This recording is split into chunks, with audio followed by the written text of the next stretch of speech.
আসসালামু আলাইকুম এভরিওয়ান, সবাই কেমন আছেন?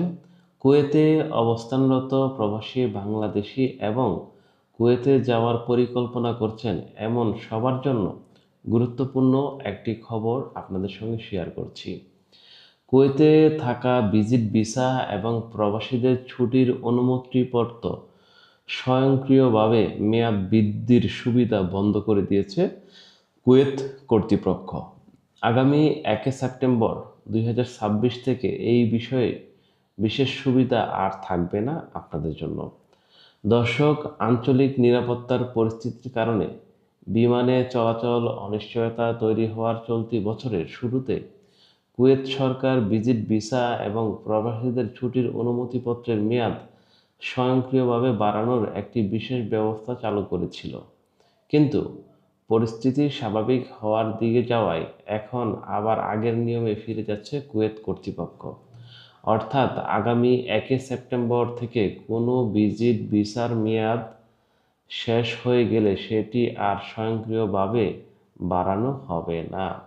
তাই যারা বর্তমানে কুয়েতে ভিজিট ভিসায় অবস্থান করছেন তাদের অবশ্যই নিজেদের ভিসার মেয়াদ ভালোভাবে দেখে নিতে হবে এবং নির্ধারিত সময়ের মধ্যে প্রয়োজনীয় ব্যবস্থা নিতে হবে। মানে হচ্ছে, আপনারা সবাই হয়তো জানেন, ইরান ইসরায়েল যুক্তরাষ্ট্র একটি যুদ্ধ চলমান ছিল, যেহেতু মধ্যপ্রাচ্যে যে একটি উত্তেজনাকর পরিস্থিতি ছিল, সেই কারণে কুয়েত কর্তৃপক্ষ একটি সুযোগ দিয়েছিল যে সকল প্রবাসী ভাইয়েরা বাংলাদেশে ছুটিতে আসছেন অথবা আম, কুয়েতে বেড়াতে গিয়েছেন যে সকল বাংলাদেশিরা বা অন্য দেশের মানুষ যারাই আছেন, তাদের একটি সুযোগ দেওয়া হয়েছিল। আপনাদের ভিসা স্বয়ংক্রিয়ভাবে কুয়েত কর্তৃপক্ষ মেয়াদ বাড়িয়ে দেবে। কারণ যেহেতু আম, ইরান ইসরায়েল যুক্তরাষ্ট্রের যুদ্ধ মোটামুটি স্বাভাবিক পর্যায়ে চলে আসছে,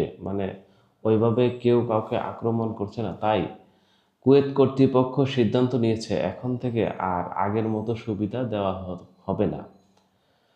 কুয়েতের বাইরে ছুটিতে থাকা প্রবাসীদের তাদেরও ছুটির অনুমতিপত্রের বৈধতা যাচাই করতে হবে অবশ্যই। কারণ আপনি যদি এই সুযোগ নিয়ে বাড়িতে ঘুমিয়ে থাকেন তাহলে দেখবেন আপনার কাজের অনুমতিপত্র বাদ হয়ে গেছে, মানে মেয়াদ শেষ হয়ে গেলে সেটাই হবে। শুধু পুরানো কাগজপত্র কিংবা নিয়োগকর্তার মুখের কথার উপর নির্ভর না করে সালে অ্যাপের মাধ্যমে নিজেদের ছুটির অনুমতিপত্র বর্তমান কতদিন পর্যন্ত বৈধ রয়েছে সেটি যাচাই করার পরামর্শ দেওয়া হয়েছে। মানে আপনি সাহালে অ্যাপের মাধ্যমে, যেহেতু আপনি কুয়েতে থাকেন, অবশ্যই সেই অ্যাপ সম্পর্কে আপনি জানেন। সেই অ্যাপের মাধ্যমে আপনি আপনার ভিসাকে অথবা ওয়ার্ক পারমিটকে যাচাই করে নেন। কারণ এখন থেকে সাহালে ওয়ার্ক থাকা তথ্যই সরাসরি রেফারেন্স হিসেবে বিবেচনা করা হবে। মানে আপনি কুয়েতে প্রবেশ করতে হলে অথবা ইমিগ্রেশন করতে হলে আপনাকে সাহালে অ্যাপের মাধ্যমে আপনাকে অবশ্যই এভাবে দেখাতে হবে যে আমার ভিসাটা অথবা ওয়ার্ক পারমিটটা ভ্যালিড আছে, এই যে দেখেন তার প্রমাণ। কারণ এখন থেকে তাই কোনো প্রবাসী যদি ছুটিতে বাংলাদেশে বা অন্য কোনো দেশে থাকেন তাহলে কুয়েতে ফেরার আগে নিজের ছুটির অনুমতির বর্তমান অবস্থা অবশ্যই যাচাই করে নেবেন, প্রিয় দর্শক। কারণ নির্ধারিত সময়ের মধ্যে কুয়েতে ফিরে না এলে কিংবা কোনো দর্শনার্থী ভিসার মেয়াদ শেষ হওয়ার পর কুয়েতে অবস্থান করলে সেটি দেশটির প্রচলিত আবাসন আইন লঙ্ঘন হিসেবে বিবেচিত হতে পারে।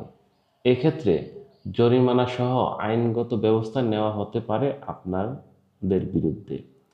তবে গুরুত্বপূর্ণ বিষয় হলো, কুয়েতের স্বরাষ্ট্র মন্ত্রণালয় এখনও নতুন করে জরিমানার নির্দিষ্ট কোনো অঙ্ক ঘোষণা করেনি। তবে খুব শীঘ্রই যদি তারা নিয়ন্ত্রণ করতে না পারে তাহলে এই জরিমানার বিধান কিন্তু তারা আরোপ করতে বাধ্য হবে। তাই সামাজিক যোগাযোগ মাধ্যমে বিভিন্ন ধরনের জরিমানার অঙ্ক নিয়ে যে তথ্য ছড়িয়ে পড়ছে সেগুলো যাচাই না করে বিশ্বাস না করার জন্য আহ্বান জানানো হয়েছে। বিশেষ করে প্রবাসীদের বলবো, কোনো দালাল বা অন্য কারো কথায় বিভ্রান্ত না হয়ে সরকারি তথ্য যাচাই করে নেওয়ার জন্য অনুরোধ করা হচ্ছে। যারা ভিজিট ভিসায় কুয়েতে আছেন তাদের নিজেদের ভিসার মেয়াদ পরীক্ষা করুন।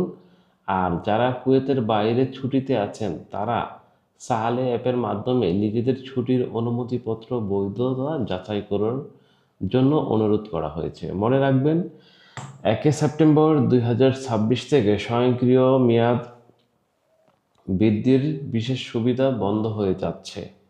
তাই শেষ মুহূর্ত পর্যন্ত অপেক্ষা না করে আগে থেকেই নিজেদের কাগজপত্র এবং ভিসার বৈধতা যাচাই করে নিন। আপনি যদি কুয়েতে থাকেন, কোনো প্রবাসীকে চেনেন, তাহলে এই তথ্যটি তার কাছে পৌঁছে দিন। আপনার একটি শেয়ারের মাধ্যমে হয়তো কোনো প্রবাসী ভাইয়ের উপকার হতে পারে। হয়তো আপনি জানেন, অন্য কেউ জানে না, তাই তাকে জানিয়ে দিন একটি শেয়ারের মাধ্যমে। যারা কুয়েতে অবস্থান করছেন বা যারা ভিজিট ভিসায় আছেন, ঘুরতে গিয়েছেন, তাদের জন্য এটা অত্যন্ত গুরুত্বপূর্ণ। কারণ যদি আপনি সময় মতো ব্যবস্থা না নেন, তাহলে কুয়েত কর্তৃপক্ষ অথবা ইমিগ্রেশন বিভাগ অথবা পুলিশ আপনাকে যে কোনো মুহূর্তে গ্রেফতার করতে পারে। আম, আর একটি বিষয় আপনাদের অবশ্যই মনে রাখতে হবে, আমাদের চ্যানেল থেকে সব সময় প্রবাসীদের যেন উপকার হয় এবং কাজে আসে এই রকম তথ্য আমাদের চ্যানেলের মাধ্যমে আপনাদের কাছে তুলে ধরার চেষ্টা করি। তো সেই পর্যন্ত ভালো থাকবেন, সুস্থ থাকবেন। আল্লাহ হাফেজ। দেখা হবে নতুন আরেকটি ভিডিও নিয়ে।